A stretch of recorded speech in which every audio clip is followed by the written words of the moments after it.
মদিনার এক কোণে বসে আছে এক যুবক। মসজিদে নববীর ছায়াতলে তার চোখে অশ্রু, ঠোঁটে কাঁপুনি। নামাজ শেষ করেও যেন শান্তি পাচ্ছে না সে।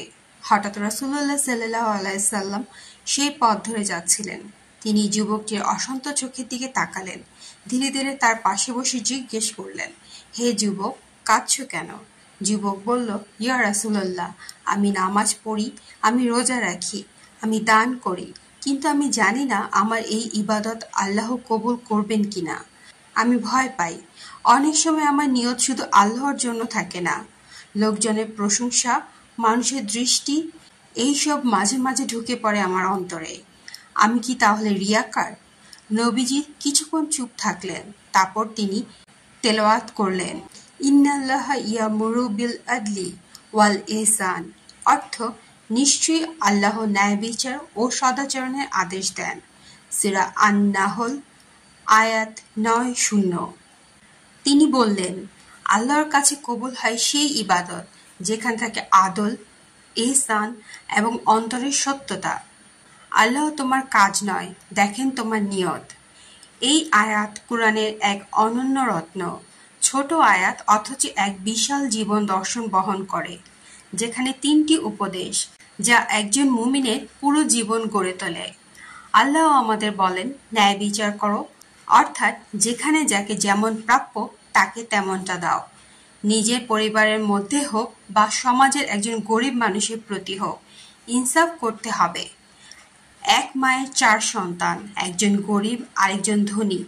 যদি মা দান করে কেবল ধনী সন্তানের উপর আর গরিব সন্তানকে অবহেলা করে, তাহলে কি তা ইনসাফ?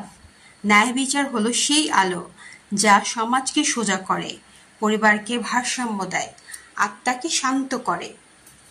আল্লাহ বলেন, সদাচরণ করো। কিন্তু সদাচরণ কাদের সঙ্গে? শুধু বন্ধুদের সঙ্গে? না, সদাচরণ করতে হয় শত্রুর সঙ্গেও।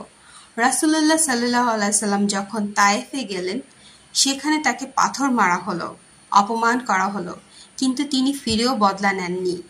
তিনি মাথা নিচু করে দোয়া করলেন, হে আল্লাহ, এরা জানে না আমি তাদের জন্যই কাঁদি।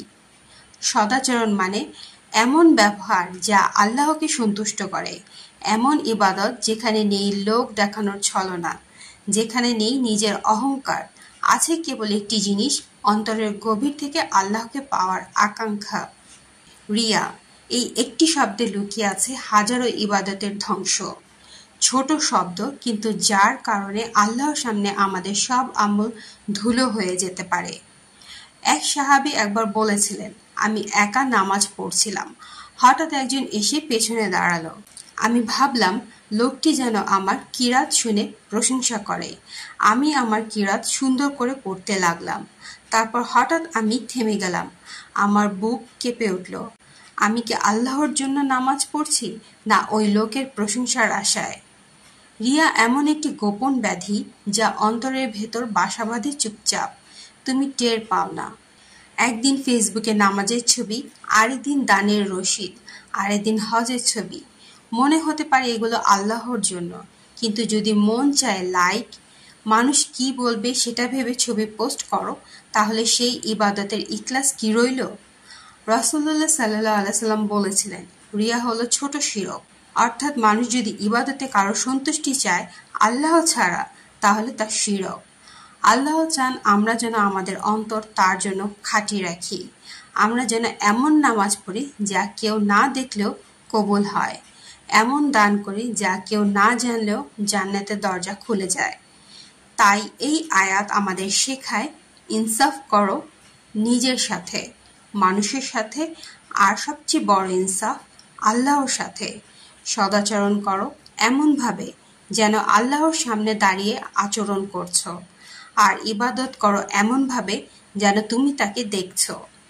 কখনো যদি মনে হয় মানুষ কি বলবে, তখন মনে রেখো একমাত্র আল্লাহর দৃষ্টি গুরুত্বপূর্ণ। এক রাতে এক যুবক উঠে দাঁড়ায়, সবাই ঘুমিয়ে, কেবল সে আর আল্লাহ। সে নামাজে কাঁদছে, কেউ দেখছে না, কেউ জানে না, কিন্তু সে জানে কেউ একজন দেখছেন, কেউ একজন শুনছেন। তোমার সব কান্না, সব দান, সব ত্যাগ যদি তা হয় শুধুই আল্লাহর জন্য, তবে সেই একটি কাজই হয়তো তোমার জান্নাতের চাবি হয়ে যাবে। তাই আসুন আমরা শুদ্ধ করি আমাদের নিয়ত, গোপন করি আমাদের ভালো কাজ, এবং সবচেয়ে বড় কথা, অন্তরকে করি খাঁটি। আল্লাহ আমাদের সবার ইবাদতকে কবুল করুন, আমাদের রিয়ার ছলনা থেকে রক্ষা করুন, এবং আমাদের জীবনকে ন্যায় ও সদাচরণের আলোয় পূর্ণ করে দিন। আমিন।